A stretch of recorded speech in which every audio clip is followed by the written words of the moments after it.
नमस्कार साथियों, आप सबका पुनः स्वागत है श्रद्धा एस्ट्रो ज्योतिष में। आज हम लोग कवर करने वाले हैं कन्या लगन की कुंडली में यदि राहु नवम भाव में बैठे हैं तो क्या फल है। हम ये भी कह सकते हैं कन्या लगन की कुंडली में वृषभ राशि का राहु किस प्रकार का फल देता है। तो आइए शुरुआत करते हैं आज की क्लास का।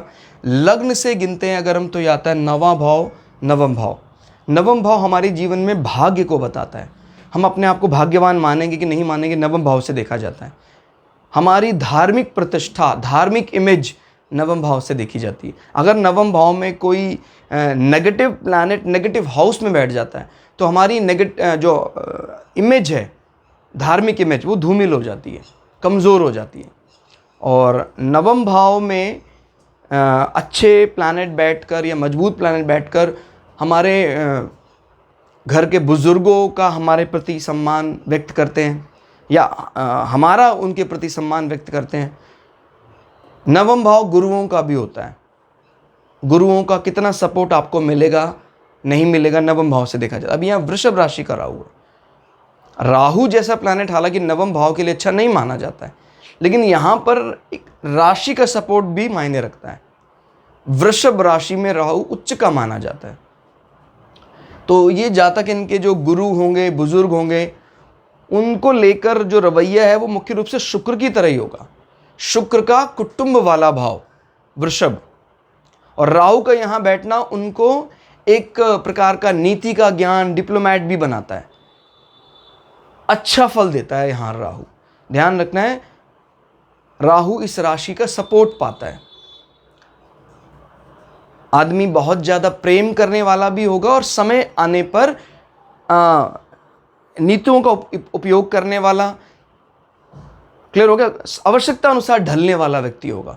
आपके पिता भी बड़े बात करने में कुशल, प्रवीण, कोमल, विचारों का आदर करने वाले दिखाई देता है। हमारे घर के बुजुर्ग के साथ भी हमारे संबंध अच्छे होंगे। क्लियर। पिता से आपको मटेरियल गेन जरूर मिलेगा क्योंकि ये हमारे कुटुंब को रिप्रेजेंट करता है। और कुटुंब में राहु का उच्च का होना, काल पुरुष की कुंडली में जो कुटुंब भाव होता है, ये आपको किसी भी कुंडली में एक अच्छे गेन की ओर इशारा करता है, एक अच्छे एसेट्स की ओर इशारा करता है। तो पिता से कहीं ना कहीं एसेट्स बढ़ रहे हैं, वो यहाँ बात दिखाई दे रही है। ये आपके जंघा पार्ट की मजबूती को भी बताता है। आपकी जांघ है, उसमें रोम बहुत होंगे, बाल बहुत होंगे, लेकिन वो मजबूत होगा। रोम इसलिए क्योंकि राहु के शरीर में भी रोम है, रोम युक्त शरीर है इनका, तो वही रूप आपका जंघा वाला पार्ट दिखाई देता है। फिर हम यहां से गिनते हैं 1 2 3 4 5। राहु लग्न में देख रहे हैं, अच्छा होगा। आप अपने आप को भाग्यवान मानेंगे और वो आपको सेटिस्फाई रखेगा, बुद्धि को शांत रखेगा। आप जरूरत पड़ने पर अच्छे नियम बनाना और किसी षड्यंत्र से निकलने में माहिर हैं आप। क्लियर हो गया। और आप किसी व्यक्ति को इतने बढ़िया प्रभावशाली ढंग से बताते हैं कि गलत या झूठी बात को भी सच मनवा सकते हैं। राहु का प्रथम भाव में ये दृष्टि ये फल देता है। 5 6 7, सातवीं दृष्टि को काउंट नहीं कर रहे हैं तो 8 9। राहु यहां बैठकर आपके डिग्री सर्टिफिकेशन कोर्सेज में कहीं ना कहीं राहु संबंधी विषय ऐड कर रहे हैं। इलेक्ट्रॉनिक्स, कम्युनिकेशन, नेविगेशन, एरोनॉटिक्स, और 10 नंबर तो है भी इंजीनियरिंग का ही है 10 नंबर। क्लियर। तो डिग्री सर्टिफिकेशन में इसका प्रभाव पूरा दिखाई देता है।